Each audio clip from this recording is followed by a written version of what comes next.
Good morning student. Last lecture में हमने types of industry देखा था। आज हम टाइप्स ऑफ कॉमर्स देखेंगे। ये सारा किसके अंदर आता है? बिजनेस एक्टिविटी के अंदर आता है। क्लियर है? तो कॉमर्स जो है वो दो इसमें डिवाइड किया है, दो कैटेगरी में। फर्स्ट ऑफ ऑल आता है ट्रेड एंड सेकेंड आता है एड्स टू ट्रेड। पहले तो इन दोनों का डिफरेंस हम समझ लेते हैं कि एग्जैक्ट मीनिंग क्या होता है, तभी आप लोग को आगे समझ में आएगा। ठीक है। ट्रेड क्या होता है? ट्रेड मतलब होता है buying and selling of goods and services for money और मनी वर्थ। ठीक है। बाइंग एंड सेलिंग करना गुड्स और सर्विसेज को, ये क्या हो जाता है? ट्रेड में आ जाता है। व्यापार, सिंपल।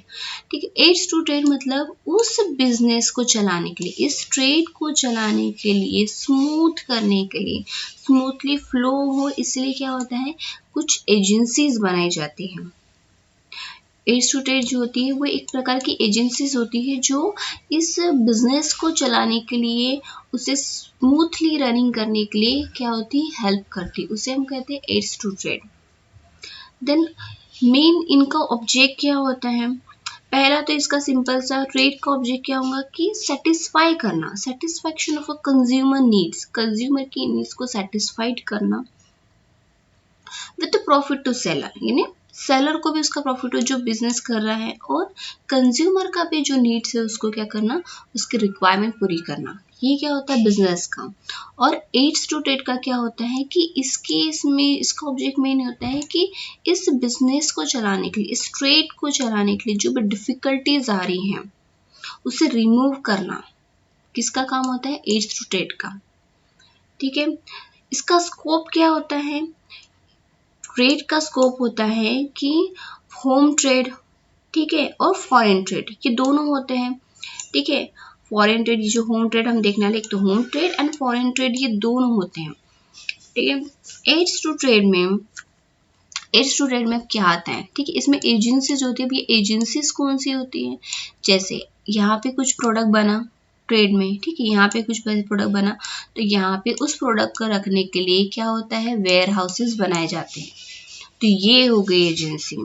देन अब वेयर हाउसेस में क्या हो सकता है? कभी आग लग जाती है, फायर हो जाता है, ठीक है, एक्सीडेंट हो जाता है, तो उसको करने के लिए क्या करते हैं? उसको प्रोटेक्ट करने के लिए इंश्योरेंस करते हैं। तो ये क्या हो गई? Ads to trade. देन अब ये जो सामान है पहुंचाना है फाइनल कस्टमर तक के, होलसेलर तक, तो क्या लगेगा हमको? ट्रांसपोर्ट लगता है ना, तो वो क्या हो जाएगा? Aids to trade. अब इस बिजनेस को और अच्छे से रन करने के लिए हमें किसकी? फाइनेंस की जरूरत होती। तो फाइनेंस कहाँ से ला रहे हैं? बैंक से। तो बैंकिंग क्या हो गई? एड्स टू ट्रेड हो गई। अब इस प्रोडक्ट के बारे में जानकारी देनी है लोगों तक की, तो हम कैसे देंगे? एडवर्टाइजमेंट। तो एडवर्टाइजमेंट क्या हो गया? ये हो गया हमारा एड्स टू ट्रेड। देन हमें ट्रांसपोर्ट करना है, मर्चेंट एजेंट्स जो होते हैं, मर्केटाइन एजेंट्स, ये सब हमारे क्या हो जाएंगे? एड्स टू ट्रेड में आएंगे। समझ में आया? पहले डिफरेंस समझना, दोनों होता क्या है समझना बहुत इंपॉर्टेंट है। समझ में आया? ट्रेड का काम है बाइंग और सेलिंग करना गुड्स एंड सर्विसेज की, किसको? कस्टमर को, और उससे प्रॉफिट हो किसको? सेलर को। एड्स टू ट्रेड क्या कर रहा है? इस बिजनेस को चलाने के लिए, इस ट्रेड को चलाने के लिए, उसे स्मूथ करने के लिए जो भी एजेंसीज वर्क करती है, कौन सी एजेंसीज वर्क कर रही है? वेयर हाउसेस हो गया, इंश्योरेंस हो गया, ट्रांसपोर्ट हो गया, बैंकिंग हो गया, एडवर्टाइजमेंट हो गया, ये जो सारा है मार्केटिंग एजेंट्स हो गए, ये सारे क्या हो गए? Aids to trade. क्लियर है? देन अब इतना क्लियर समझ में आया? ठीक है। पहले सबसे मैं, अब मुझे बताइए इसमें प्राइमरी कौन होगा, प्रोमिनेंट कौन सा होगा, सेकेंडरी कौन सा होगा?